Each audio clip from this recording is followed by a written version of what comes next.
J'espère que tout le monde va bien. C'est une grâce, c'est une pure grâce en tout cas d'être avec vous encore ce matin. Je suis... Je voulais partager en fait quelque chose avec vous ce matin. Vous savez, il y a beaucoup de jeunes filles en fait, de femmes qui se disent cette année je vais jeûner pour mon mariage. Oh non, cette année seulement ça passe ou ça passe. Cette année seulement je vais faire les prières, je vais faire les comment on appelle ça, les retraites et tout ça. Vous savez, tout ce que nous avons sur cette terre, tout est grâce. Donc je suis venu en fait recadrer, si tu veux ce matin, ton système de pensée. Ce n'est pas parce que tu vas trop jeûner cette année que tu vas te marier. Ce n'est pas parce que en fait tu vas trop donner des offrandes, des dîmes que tu vas te marier. Ce n'est pas parce que tu vas trop faire de veillées que tu dois te marier. Oui, il faut prier, oui, il faut jeûner. Mais tout ce qui s'acquiert n'est que grâce. Moi, je ne pense pas que je me suis mariée parce que j'ai trop jeûné, parce que j'ai trop prié. Non, je ne pense pas.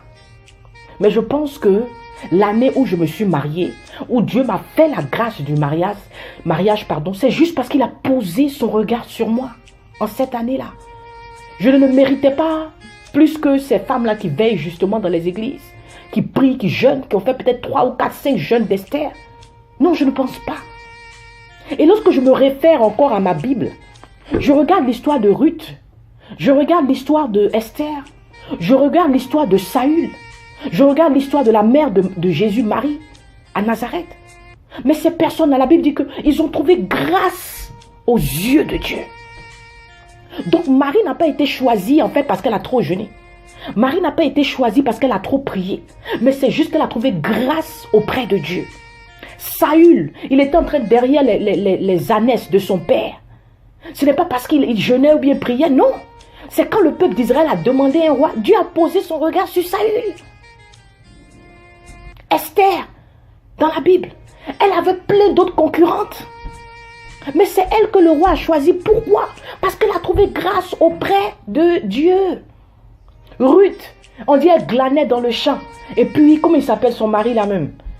Comment il s'appelle le mari de Ruth encore? Attends, je cherche. Boaz, merci. Elle glanait dans le champ. Et puis les yeux de Boaz sont tombés sur elle. Mais elle n'était pas la seule femme en train de comment on appelle ça? Glaner dans le champ. Tu n'es pas la seule fille qui gêne en ce moment. Tu n'es pas la seule fille qui prie. Tu n'es pas la seule fille qui fait des retraites. Mais il faut comprendre quelque chose aujourd'hui. Ce n'est pas plus grâce que Dieu va te faire la grâce du mariage cette année. Mais vous savez, mon pasteur a dit quelque chose. Lorsque la préparation rencontre l'opportunité, le succès est inévitable. La grâce viendra, c'est vrai. Mais si tu n'es pas préparé, la grâce que Dieu t'a donnée, la grâce qui est tombée sur toi, va s'évaporer. Regardez l'histoire de Saül. Il n'avait pas été préparé à la royauté. D'un un certain moment, en fait, il a commencé à faire des erreurs. Il a commencé à faire des choix qui n'étaient pas, qui n'allaient pas, en fait, dans le sens de ce que Dieu voulait pour lui. Ainsi, il a perdu la royauté. C'est comme ça aussi qu'il y a des jeunes femmes, il y a nous les femmes. C'est-à-dire, tu n'as pas été préparé, formé avant de rentrer dans cette grâce de mariage. Et si lorsque tu es marié, tu commets des dégâts qui sont souvent irréparables. Amen. C'est pour ça qu'il est très important de se former avant le mariage, de s'éduquer avant le mariage, d'investir sur soi avant le mariage. Moi, je veux juste t'inviter aujourd'hui. Peut-être que tu te dis que cette année, c'est mon année. Peut-être que Dieu t'a déjà localisé, mais pour rentrer dans cette grâce de mariage cette année. Moi, je vais à la formation Pré-réussir mon mariage qui aura lieu du 6 février au 7 février 2021.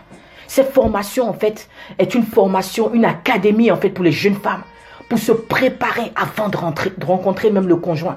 Peut-être que toi, tu es fiancé, tu as déjà un conjoint, tu es célibataire. Il y a une préparation à faire. Il faut se former, il faut s'éduquer. Afin que ceux qui sont dévanciers, ceux qui sont déjà dans le mariage, en fait, te donnent des conseils de comment te préparer à rencontrer le conjoint. De comment te préparer, en fait, avant de rentrer dans le mariage. Parce que le mariage n'est pas une rivière d'eau douce. Le mariage vient avec ses challenges, même lorsque c'est une grâce. Le mariage n'est pas facile. Le mariage vient avec beaucoup de hauts et des bas. Et ainsi, lorsque tu es formé, lorsque tu es éduqué, comme Naomi l'a fait pour Ruth, comme Mardoché l'a fait pour Esther. Ton mariage sera une réussite au nom de Jésus-Christ de Nazareth. Passez un très très bel après-midi et que Dieu vous bénisse.